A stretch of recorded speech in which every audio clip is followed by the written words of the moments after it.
కేరళ వరద బాధితులకు తమ వంతు సాయం అందించడానికి ప్రతి ఒక్కరూ ముందుకు రావాలని దృఢ నిశ్చయంతో హెచ్ఎంటీవీ మరియు తెలంగాణ కేరళ అసోసియేషన్ సంయుక్తంగా విరాళాల సేకరణ కార్యక్రమం నిర్వహించాయి.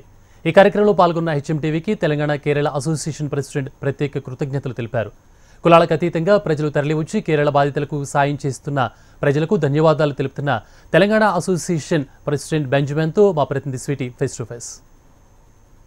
గత కొన్ని రోజుల నుంచి కూడా ఎడతెరపు లేకుండా కేరళలో వర్షాలు పడటంతో అక్కడ వరద ఉద్రిక్తత పెరిగి అక్కడ ఉన్న ప్రాంతం అంతా కూడా మొత్తంగా కొలాప్స్ అయిపోవడం జరిగింది. ప్రతి ఒక్క జిల్లాలు కూడా అన్నీ కూడా నీటిమయమైపోయినాయి. అక్కడ ఉన్న వారందరూ కూడా కనీసం మంచినీరు కూడా దొరకని పరిస్థితులలో ఉన్నారు. ఏదైతే ఇక్కడ హైదరాబాద్ నుంచి కూడా వారందరికీ కూడా సహాయార్థం ఇవ్వడానికి హెచ్ఎంటీవీ అలాగే కేరళ అసోసియేషన్ వారందరూ కూడా సంయుక్తంగా ఈ కార్యక్రమాన్ని నిర్వహించడం జరిగింది. నిన్న ఉదయం నుంచి రాత్రి వరకు కూడా విరాళాల సేకరణ అలాగే నిత్యావసర వస్తువులు ప్రతి ఒక్కటి కూడా ఇక్కడికి వచ్చి ఇవ్వండి అని చెప్పి పిలుపునివ్వడం జరిగింది. ఇప్పటి వరకు కూడా విరాళాలు లక్షలలో కూడా ఇక్కడ విరాళాల సేకరణ జరిగింది. అలాగే నిత్యావసర వస్తువులు 80 టన్నులకు పైగా కూడా చేరడం జరిగింది.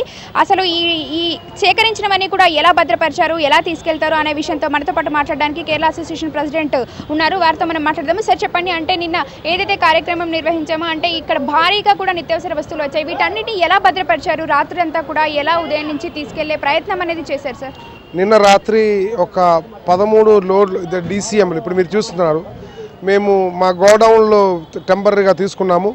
ఆ గోడౌన్లో అన్లోడ్ చేసిన తర్వాత అక్కడ సెగ్రిగేట్ చేస్తున్నాం. ఏంటో అనేది సెగ్రిగేట్ చేసిన తర్వాత వాలంటీర్స్ని అందరిని పిలిపించి అక్కడ సెగ్రిగేట్ చేసిన తర్వాత ఒకటి మెడిసిన్ ఒక సైడ్లో, బియ్యం ఒక సైడ్లో, బిస్కెట్స్లో ఒక సైడ్లో అలా ప్యాక్ చేసిన తర్వాత కేరళలో మాకు ఆల్రెడీ ఇన్ఫర్మేషన్ వచ్చింది ఎక్కడెక్కడ అవసరం ఉందో, ఈ వస్తువు ఎక్కడ అవసరం ఉందో, ఈ వస్తువు ఎక్కడ అవసరం ఉందో అనేది మాకు ఇన్ఫర్మేషన్ వచ్చింది.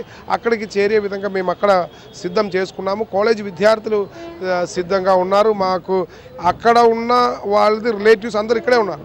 ఈ కనెక్షన్ మీద మనం చేస్తున్నాం, ఎందుకంటే వాళ్ళ అకౌంటబిలిటీ కూడా ఉంటుంది. ఆ రీతిగా మనం ఇప్పుడు ముందుకు సాగుతుంది. అంటే ఇప్పటి వరకు కూడా ఎన్ని డీసీఎంల వరకు ఎక్కించారంటారు సార్? మొత్తంగా ఎంత వచ్చింది, ఎన్ని టన్నుల వరకు వచ్చాయంటారు నిత్యావసర వస్తువులు? మన అంచనా ఇంకా లోడ్ లోపల నుంచి వెళ్తూనే ఉన్నాను. రాత్రి క్యాంప్ అయిన తర్వాత నుంచి లోడ్ చేస్తున్నాము. కొద్దిసేపు మాత్రమే వాళ్ళు ఇక్కడ మన కార్యకర్త మన అసోసియేషన్ మెంబర్స్ ఇక్కడే పడుకున్నారు. ఉదయం మళ్ళీ లోరీ వచ్చి వెంటనే ఎక్కించడం జరిగింది. అంచనా ఏంటంటే ఒక 70 to 80 turns 70 to 80 turns item వచ్చినట్టు మేము అనుకుంటున్నాము. ఒక 20 లోరీ కంట పైన మెటీరియల్స్ వచ్చి ఉన్నదండి. మొత్తంగా కూడా చెక్కులు వచ్చాయి, చెక్కులు కూడా ఇచ్చారు. చెక్కులు ఎన్ని లక్షల వరకు వసూలు అయ్యాయంటారు? 14,02,000 రూపీస్ నిన్న వరకు వచ్చిన కలెక్షన్. మళ్ళీ ఈరోజు అనేక మంది ఫోన్ చేస్తున్నారు, మాకు ఇంకా ఇవ్వడానికి సిద్ధంగా ఉందన్నారు. దీనిలో ఒక గొప్ప కార్యక్రమం ఏంటంటే స్కూల్ పిల్లలు నిన్న ఒక్కొక్క బిస్కెట్ ప్యాకెట్లు, ఒక్కొక్క కోవిత్ ప్యాకెట్లు, ఈ చిన్న వయసులో వాళ్ళని ఇద్దరిని ఎట్లా ప్రేమించుకోవాలి, అవసరం ఎంత ఉంది, ఒక ప్రశ్న వచ్చినప్పుడు ఎట్లాగే అనేది ప్రేమ చూపించే తల్లిదండ్రులకి ధన్యవాదాలు తెలియపరుస్తున్నాం. బిండికి బయకుండా మనతో సంబంధం లేదు అని చెప్పకుండా వాళ్ళు వచ్చారు. అది కూడా చాలా గొప్పది అని అంటున్నాం. అంటే మెడిసిన్ కూడా చాలా తీసుకొచ్చారు సార్. అంటే మెడిసిన్ ఎలా భద్రపరిచారు సార్? అంటే మెడిసిన్ ఎక్కువసేపు కూడా బయట ఉండకూడదు అని అనుకుంటాం కదా, అంటే మెడిసిన్ ఎలా భద్రపరిచారు? ఇలా మెడిసిన్ అదని ఎక్స్పైరీ డేట్ ఇప్పుడే తీసుకున్నాం కదా. హెల్త్ డిపార్ట్మెంట్తో మేము కేరళ శైలజ టీచర్తో మనం మాట్లాడి వారికి మెడిసిన్ ఎక్కడ ఉందో అదే డిపార్ట్మెంట్కి ప్రతి క్యాంప్ నుంచి ఇన్ఫర్మేషన్ వెళ్తుంటుంది.